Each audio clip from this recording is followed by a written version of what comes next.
এত সমন্বয়ক দেখছি, তারপরে আপনার মাস্টার মাইন্ড দেখছি। তো মাস্টার মাইন্ড বলতে কি বোঝাচ্ছে, আমি তো এটা আমার মাথায় ঢুকছে না। মাস্টার মাইন্ড বলতে কি বোঝাচ্ছে? তাহলে যারা জীবন দিয়েছে সেটা কি মাস্টার মাইন্ড করে কি এই জীবনগুলো, মানে এই মানুষগুলো মারা গেছে?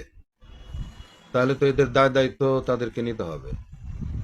তাহলে তো এগুলো তো, যদি মাস্টার মাইন্ডরা যদি বলে যে মাস্টার মাইন্ডরা এই কাজ করেছে, তো তাহলে কি সাইদকে গুলি তাহলে তাহলে কে করেছে? তাহলে এটা তো মাস্টার মাইন্ডের মাথায় তাহলে আছে।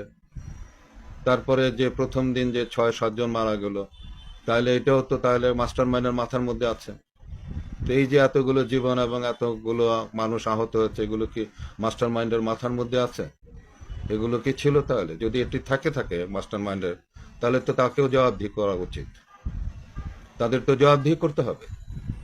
এই এই এই মৃত্যুর দায় দায়িত্ব তো তাহলে তাদেরকে নিতে হবে।